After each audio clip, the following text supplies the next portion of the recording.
Oled sa kunagi mõelnud, mis on sinu elu 3 ilusaimat hetke? Tõenäosus, et siia kolmikusse satuvad laste sünd, armastatuga kohtumine või abiellumine on väga suur. Kui nüüd aga laiendada seda toppi 10 või 20, siis mis sinna veel mahuvad? Tõenäoliselt suuremad õnnestumised, näiteks erinevate koolide lõpetamine, oma kodu soetamine, unistuste reisid, karjääri, spordi või loomingulised saavutused.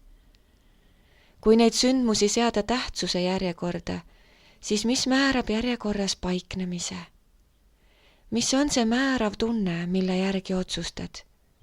On see rõõm, õnn, rikkus, optimism, enesekindlus, ülevus, saavutustunne, võimekus, armastus? Mis on sulle kõige tähtsam? Kui aga jätta hetkeks kõrvale kõik eelpool nimetatud erilised sündmused ja keskenduda lihtsalt olemise ilule, võib olla isegi keeruline mõista, mida see tähendab. See ei ole tegemine, see on lihtsalt olemine. Oled ükskõik millises hetkes ja suudad olla rahus ning kerguses, armastuses ja rõõmus ning tohutus tänutundes kõigi väikeste asjade eest, mis su ümber on.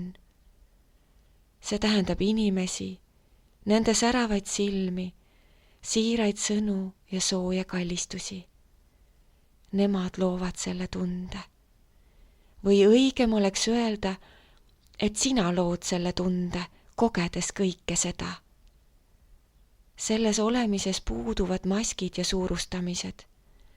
Selle asemel huvitutakse inimestest ja nendega toimuvast siiralt. Jagatakse unistusi, valukohti ja vaatenurki. Hoolitakse ja usaldatakse.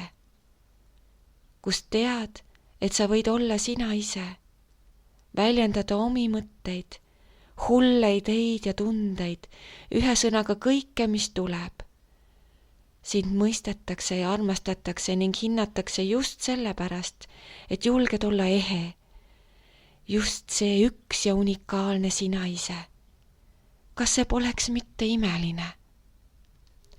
Aga miks mitte otsustada, et edasised hetked sinu elus ongi sellised? Liiga naiivne? Võib-olla küll, aga kui on piisavalt usku ja usaldust, siis miks mitte võtta vastu selline elumäng? Kaotada ei ole ju midagi, aga võita nii palju.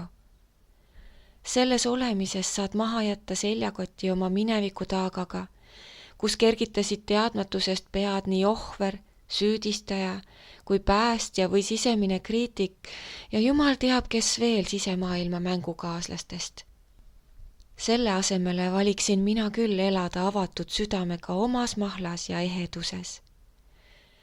See ei tähenda naiivsust, et eelpool nimetatud mängukaaslasi või raskemaid tundeid mul enam ei ole ega tule.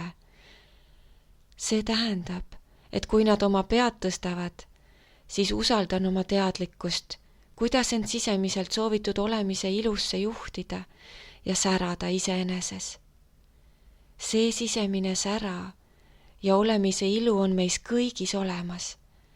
Tuleb lihtsalt kiirete asjatoimetuste kõrval otsustada see üles leida.